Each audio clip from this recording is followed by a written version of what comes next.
Class 6th class. నేను మా అన్నగారు లేకపోతే నేను బాబాయ్ పాపకి. అయితే నేను దగ్గరికి వస్తే ఒక కన్న కొడుకులాగా నన్ను చూస్తూ పాపను కూడా బాగా ఆదరిస్తూ అమ్మాయిని ఎంకరేజ్ చేసింది. అప్పుడు ఏడుస్తుంది పాప. అలాంటి గురువులు ఏంటంటే సద్గురువులు అంటారు. సద్గురువులు ఏమంటారంటే పాఠాలతో పాటు జీవిత పాఠాలు నేర్పించే వాళ్ళని సద్గురువులు అంటారు. ఓకేనా? అలాంటి మేడం మీ అందరూ దొరికినందుకు ఈరోజు మీరు చాలా అదృష్టవంతులు. అదేవిధంగా ఈరోజు మేడం గారు రిటైర్ అవుతున్న సందర్భంగా చాలా బాధ అనిపిస్తుంది. ఇలాంటి మేడం ఇంకా మరి దొరుకుతుందో మన తెలియదు. సో మేడం గారికి చాలా ధన్యవాదాలు తెలియజేస్తున్నాను. Thank you so much. Madam గారు మీద చిన్న కవిత రాశాను. దాన్ని తప్పుంటే క్షమించాను దయచేసి. ప్రిన్సిపల్ మేడం గారు, ఆవిడ సార్ గారు, మేడం గారు. ఓకే. రమాదేవి. ఆరంటే రమ్యమైన మనస్సుతో, ఏ అంటే అమ్మతనముతో అర్థాన్ని ఇస్తూ, మా అంటే అంతేనా,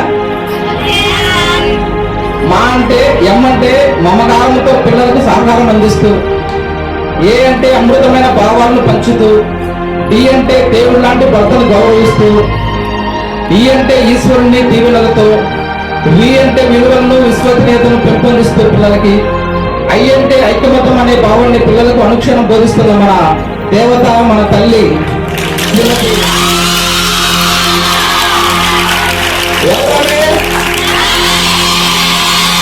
ఒకసారి అంతా లేచి మేడం గారికి చెప్పలు కొడతారా?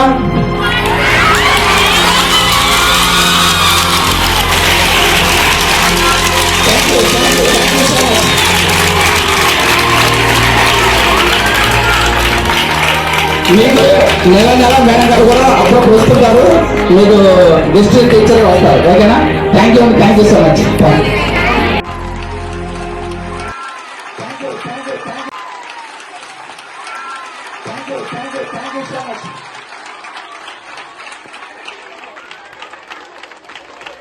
మీకు నెల మేడం గారు కూడా అప్పుడప్పుడు వస్తుంటారు. మీకు సౌండ్ పెట్టాలి. ఎలక్ట్రీషియన్ గారు సౌండ్ పెట్టాలి.